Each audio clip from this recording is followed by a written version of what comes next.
மகிழ் டீம்லேயே இந்த மாதிரி யார்கிட்ட பேசுகிறேன்டாமா. ஸோ இன்றைக்கி நம்ம பார்க்க போகிறது டே 5ஓட ஸ்மால் பிஸ்னஸ் ஐடியா தான். ஸோ மொத்தம் 21 பிஸ்னஸ் ஐடியாஸில் ஆல்மோஸ்ட் நம்ம ஓரளவு 4 பார்த்துட்டோம்.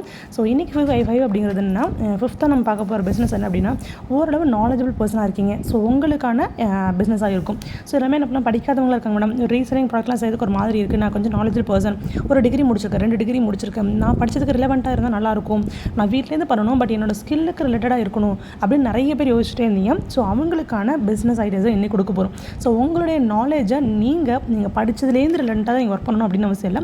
ஸோ படிச்சிருக்கீங்கன்னா ஓரளவு உங்களுக்கு ஒரு நாலேஜ் இருக்கும். அந்த நாலேஜை நீங்கள் இன்னும் கொஞ்சம் நாலேஜாக நீங்கள் டெவலப் பண்ணிக்கிட்டு, அந்த டெவலப் பண்ண நாலேஜ்லேருந்து இந்த எக்ஸ்ட்ரா ஸ்கில்லேருந்து நீங்கள் என்ன பண்ணிக்கலாம் அப்படின்னா, நீங்கள் இன்கம் எடுக்கலாம். தாராளமாக மினிமம் ஒரு 2000லேருந்து இன்கம் எடுக்க முடியும். அதுக்கு நீங்கள் பிளான் பண்ணி மார்க்கெட்டிங் பண்ண தெரிஞ்சால் போதும்.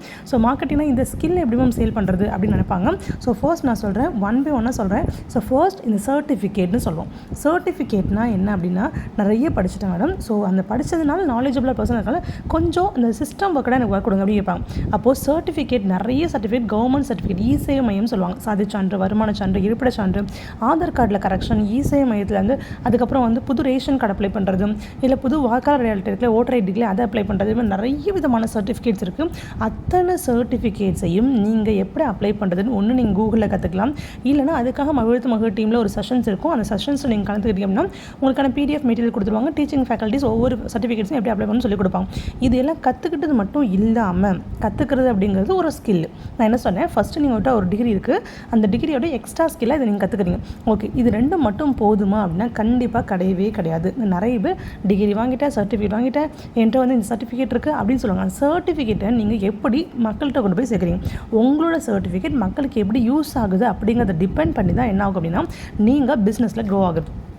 போன டைம் நம்ம அந்த கிளாஸ் எடுக்கும்பொழுது அதில் நிறைய பேர் சக்ஸஸ்ஃபுல்லாக அவங்களோட ஃபீட்பேக்ஸ் கொடுத்தாங்க.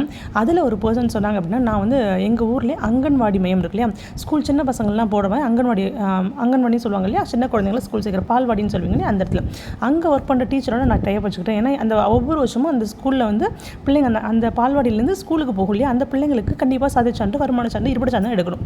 அப்புறம் என்ன பண்ணேன், அவங்ககிட்ட சொன்னது நான் வந்து சாதி சான்று, வருமான சான்று அப்ளை பண்ணி தருவேன். உங்கள் கேண்டிடேட்ஸ், அதாவது உங்கள் டீமில், அதாவது உங்கள் ஸ்கூல்லேருந்து படிச்சுட்டு வெளில போகிற பிள்ளைங்க இருக்காங்களே, அவங்களுக்கு நீங்கள் சொல்லிக் கொடுங்க சிஸ்டர் அப்படின்னு சொன்னோடனே அவங்க என்ன பண்ணால், ஒவ்வொரு வருஷமும் அந்த பிள்ளைங்க வெளில போகும்போது அவங்க பேரண்ட் இருக்காங்களே, அவங்க வேறு ஸ்கூலில் சேர்க்க போகிறீங்களா, அவங்களுக்கு இந்த சர்டிஃபிகேட்லாம் தேவைப்படல, நம்ம வீட்டில் நமக்கு தெரிஞ்சவங்களும் ஒருத்தவங்க பண்ணி தராங்க, நீங்கள் உங்களுடைய ஆதார் கார்டு ஃபோட்டோ மட்டும் கொடுத்தா போதும், மற்ற அவங்களே அப்ளை பண்ணி தருவாங்க, ஃபோன்லேயே பண்ணி தருவாங்கன்னு சொல்லிட்டு அவங்க என்ன பண்ணுறாங்கன்னா, ஒவ்வொரு வருஷமும் அவங்களுடைய கேண்டிடேட்ஸ் வெளில போக போக அவங்களோட பேரண்ட்ஸ் கிட்ட சொல்லி இவங்களுக்கு ஒரு கஸ்டமர்ஸ் கொண்டு வராங்க. இதுதான் மார்க்கெட்டிங். அப்போ உங்களுக்கு தெரிஞ்சால் மட்டும் போகாது, எங்கே கஸ்டமர் இருக்காங்க, யாருக்கு தேவைப்படுன்னு யோசிக்கிறோம். இப்போ நீங்கள் என்ன பண்ணுறீங்க, வீட்டிலே நீங்கள் கற்றுருந்தீங்க அப்படின்னு சொன்னால் நீங்கள் என்ன பண்ணணும், உங்கள் வீட்டோட வாசலில் நீங்கள் என்ன பண்ணலாம், சாதி சான்று, வருமான சான்று அப்ளை பண்ணி தரோம், ஒரு பேப்பரில் எழுதியோ இல்லை சார்ட்டில் எழுதியோ நீங்கள் என்ன பண்ணலாம், உங்கள் வீட்டு வாசலில் ஒரு பாலித்தீன் கவருக்குள்ளே வச்சு என்ன பண்ணலாம், பின் பண்ணி நீங்கள் வெளில என்ன பண்ணலாம், ஏதாவது ஒரு நோட்டீஸ் பண்ணி வைக்கலாம். அதை பார்க்கும்போது நாங்கள் மழையிலையும் விளையாது, வெயிலையும் விளையாமல் சேஃபாக உங்களுக்கு இருக்கும். அதை பார்க்கும்போது எல்லாரும் உங்களை தேடி வருவாங்க, ஒரு சாதி சான்று அப்ளை பண்ணுமா. அப்போ ஸ்கூல் ரீஓப்பன் டைமில் நீங்கள் இதெல்லாம் பண்ணுறீங்க அப்படின்னா ரொம்ப ரொம்ப நல்லாயிருக்கும். இன்னொரு 2வது மார்க்கெட்டிங் ஸ்ட்ராட்டஜி என்ன அப்படின்னா, உங்களுடைய வாட்ஸ்அப் ஸ்டேட்டஸ் தான் நிறைய பேர் சொல்லும். அப்போ நீங்கள் என்ன பண்ணுறீங்கன்றதை உங்கள் வாட்ஸ்அப் ஸ்டேட்டஸ் காட்டுது. அப்படிங்கிறப்போ உங்களுடைய வாட்ஸ்அப் ஸ்டேட்டஸில் இந்த சர்டிஃபிகேட்லாம் நான் அப்ளை பண்ணி தருவேன், டெய்லியும் வைக்கணும். ஒரு நாள் வச்சேன், 2 நாள் வச்சேன், ஆர்வ கலரில் வைக்கிறாங்க, இது வச்சிங்களா, நீங்கள் எப்போவுமே டெய்லி மார்னிங் ஸ்டேட்டஸ் ஒரு பாசிட்டிவ் மெசேஜ் ஒன்று வச்சுட்டு, தென் 2வது உங்ககிட்ட என்னென்ன ஸ்கில் இருக்காது பார்க்க என்ன இந்த சர்டிஃபிகேட்லாம் அப்ளை பண்ண வீட்டில் இருந்தாலும் டாக்குமெண்ட்ஸ் கொடுத்தாலே பண்ணி தந்துடுவாங்க உங்களுக்கு அப்படின்னு சொல்லுவாங்க. அப்போ 2வது பிஸ்னஸ் ஐடியா என்னன்னா, உங்களுடைய வாட்ஸ்அப் ஸ்டேட்டஸில் வைக்கலாம். 3வது வாட்ஸ்அப் ஸ்டேட்டஸ், 3வது விஷயம் என்ன, உங்களுடைய ஃப்ரெண்ட்ஸ் அண்ட் சர்க்கிள்ஸோடைய வாட்ஸ்அப் ஸ்டேட்டஸில் வைக்க சொல்லலாம். அவங்க சும்மாலாம் வைக்க மாட்டாங்கன்னா நீங்கள் வைங்க, யாராவது நீங்கள் வைங்கப்பா, உங்கள் மூலமாக யாராவது எங்கள் சர்டிஃபிகேட் அப்ளை பண்ணி தந்தாலும் உங்களுக்கு 10 ரூபாய் சேலரி தரேன், இல்லை 5 ரூபாய் சேலரி தரேன் அப்படின்னு நீங்கள் சொன்னீங்க அப்படின்னா தாராளமாக உங்களுக்கு ஒரு ஒர்க் பண்ணுற எம்ப்ளாயிஸாக கிடைப்பாங்க.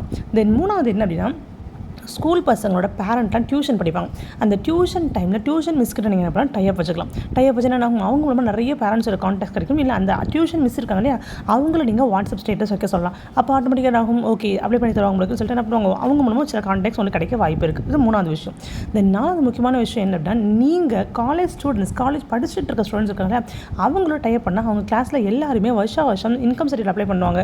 ஏன்னா வந்து அவங்களுடைய ஸ்காலர்ஷிப் அப்ளை பண்ணுறதுக்கு. அப்படிங்கிறப்போ உங்களுக்கு தெரிஞ்ச ஏதாவது காலேஜ் பசங்க தானே, உங்கள் காலேஜில் உள்ள எல்லா பசங்க கிளாஸில் உள்ள எல்லா பசங்களுக்கும் நான் அப்ளை பண்ணி தரேன், ஒவ்வொரு கேண்டிடேட்டுக்கும் 10 ரூபா உனக்கு நான் தரேன், டாக்குமெண்ட்ஸ் வாங்கி கொடு அப்படின்னு சொன்னீங்க அப்படின்னா ஒரு கிளாஸ் ரெப்ரஸன்டேட்டிவ் இருப்பாங்க, இல்லை கிளாஸில் ஒரு பொண்ணு இருக்காங்கன்னா அந்த பொண்ணோட ஸ்டேட்டஸில் வைக்க சொன்னீங்கன்னா ஆட்டோடைய காலேஜ் ஸ்டூடெண்ட்ஸ் மூலமாக உங்களுக்கு நல்ல கான்டாக்ட்ஸ் கிடைக்க வாய்ப்பு இருக்குது. ஓகே, இந்த மாதிரி இசேவை மையம் இல்லாமல் வீட்டுக்கு பக்கத்தில் உள்ளவங்களுக்கு ஆதார் கார்டில் கரெக்ஷன் பண்ணி தரது, இல்லை ரீசார்ஜ் பிஸ்னஸ் பண்ணியிருந்தீங்களே அதோட சேர்த்து இதையும் பண்ணிங்க அப்படின்னா உங்ககிட்ட வர கஸ்டமர்ஸ் அவங்களுக்கு தேவையான எல்லா விஷயத்தையும் உங்கள் ஒருத்தர்கிட்ட இதை மட்டுமே கற்றுட்டு போவாங்க.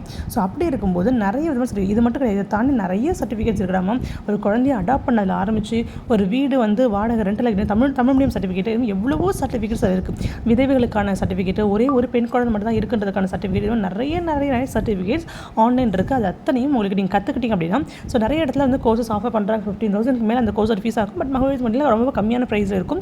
அட் த சேம் டைம் நீங்கள் இங்கே தான் கற்றுக்கணும் இல்லை, நிறைய இடங்களில் ஆன்லைன் நீங்களே கூட கற்றுக்கலாம். ஓகே, யூடியூப் மூலமாக நீங்கள் கற்றுட்டா கூட ஒவ்வொன்றையும் உட்காந்து நோட்ஸ் எடுத்து ப்ராப்பராக நீங்கள் செஞ்சு பார்த்தீங்க அப்படின்னா உங்களுக்கு ஒரு நல்ல ஒரு ஐடியா கிடைக்கும். அதுக்கப்புறம் அது பிஸ்னஸாக நீங்கள் கன்வெர்ட் பண்ணுறதுக்கு நான் சொன்ன ஐடியாஸை நீங்கள் யூஸ் பண்ணிங்க அப்படின்னா இதை தாண்டி இன்னும் நிறைய ஐடியாஸ் இருக்குது. இதை நீங்கள் ப்ரொமோட் பண்ணுறதுக்கு நீங்கள் இன்ஸ்டாகிராம், FB எல்லாம் வீட்டில் இருக்க மாதிரி டாக்குமெண்ட்ஸ் கொடுத்தீங்கன்னா உங்களுக்கு நாங்கள் பண்ணுவோம். இல்லாத யூடியூப் சேனல் நல்ல உங்களுக்கு ஒரு 1000 ஃபாலோவர்ஸ்க்கு மேலே இருக்காங்க அப்படின்னா அந்த யூடியூப் சேனலில் நீங்கள் ப்ரொமோஷன் கொடுக்கலாம். உங்கள் வீட்டில் இந்த மாதிரி சாதி சான்று, வருமான சான்று, இந்த சர்டிஃபிகேட்ஸ்லாம் அப்ளை பண்ணணும்னா நீங்கள் இதில் 3 நம்பர் கான்டாக்ட் பண்ணுங்க அப்படிங்கிற மாதிரி நீங்கள் ப்ரொமோஷன் பெய்டு ப்ரொமோஷன் கொடுத்தீங்க அப்படின்னா உங்களோட அமௌண்ட்டை வாங்கிட்டு அவங்க பண்ணி தருவாங்க. அது மூலமாக நிறைய கஸ்டமர்ஸ் உங்களுக்கு கிடைக்க வாய்ப்பு இருக்குது.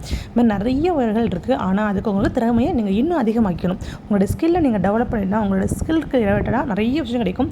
கவர்மெண்ட்டில் அவ்வளோ சர்டிஃபிகேட்ஸ் இருக்குது. கவர்மெண்ட்டில் எதுனாலுமே இப்போ நேராக போய் வாங்க முடியாது, எல்லாமே ஆன்லைன் போர்ட்டல் தான் சொல்லிட்டாங்க. ஸோ அது நமக்கு பெரிய அட்வான்டேஜ். அதை நீங்கள் அப்ளை பண்ணி கொடுக்குறீங்கன்னா உங்களுக்கு நல்ல ஹானர்ஸ் கிடைக்கும். அத்தனை ஹானர்ஸும் யூஸ் பண்ணி நீங்கள் மணியாக கன்வெர்ட் பண்ணிக்கலாம். இது வந்து நாங்கள் மற்றவங்களை மகிழ்வித்து மகிழணும். இப்போ நீங்கள் வெளியே ஒரு இடத்துல போய் அப்ளை பண்ணுறாங்கன்னா ஒரு ரேஷன் கார்டு அப்ளை பண்ணுறதுக்கு 350 ரூபா வாங்குறாங்க வெளில. அதே நீங்கள் என்ன பண்ணலாம், நீங்கள் அப்ளை பண்ணி கொடுக்கும்போது ஒரு 200 வாங்கினீங்கன்னா அந்த கஸ்டமருக்கு ஒரு 100 ரூபா குறையும். இல்லை சாதிச்சான்று அப்ளை பண்ணுறாங்கன்னா சாதிச்சான்று வருமான சான்றுலாம் 150 ரூபா வெளில வாங்குறாங்க, 120 ரூபா 150 வரைக்கும் வாங்குறாங்க. பட் ஆனால் கவர்மெண்ட்டுக்கு அப்ளை பண்ண வேண்டிய அமௌண்ட் 60 ரூபா மட்டும் தான். அப்போ என்ன பண்ணலாம், நீங்கள் 100 ரூபா வாங்கினா கூட 40 ரூபா உங்களுக்கு கிடைக்கும். ஒரே ஒரு சாதிச்சான்று அப்ளை பண்ணி கொடுத்தா கூட 40 ரூபா உங்களுக்கு கிடைக்கும். அப்போ வெளில போய் அவங்க பண்ணால் இன்னொரு 20 ரூபாயோ இல்லை 50 ரூபாயோ எக்ஸ்ட்ரா செலவாயிருக்கும். உங்ககிட்ட பண்ணாங்கன்னா கம்மியாக வரும். அப்படிங்கிற கஷ்டப்படுறவங்களுக்கு நீங்கள் ஹெல்ப் பண்ணுறதா நினச்சிக்கோங்க. இது மகிழ்ந்த பணம்னு நினச்சிக்கோங்க. ஏன்னா இன்னொருத்தருக்கு வருமானம் தான் அது கம்மியாக இருக்கவங்கள்ட்ட அவங்க ரொம்ப கஷ்டப்படுறாங்க, ஹஸ்பண்ட் இல்லாமல் இருக்காங்க, குழந்தை வளர்க்குறாங்கன்னா அவங்க ஒரு 4 சரி சாதிச்சான்ட்டு வருமான சான்று 20 அந்த 3மே போய் வெளில அப்ளை பண்ணுறாங்கன்னா 150 ரூபா 450 ரூபா உங்களுக்கு செலவாகுது. ஆனால் உங்ககிட்ட அப்ளை பண்ணால் 300 ரூபாய் கிடச்சிரும். அப்போ 150 ரூபா உங்களுக்கு லாபம் இல்லையா? மற்றவங்களுக்கு உதவி பண்ணுறதுக்காக நீங்கள் பண்ணுற ஒரு சர்வீஸ்னு நினச்சி இதை எடுத்து பண்ணுங்கள்.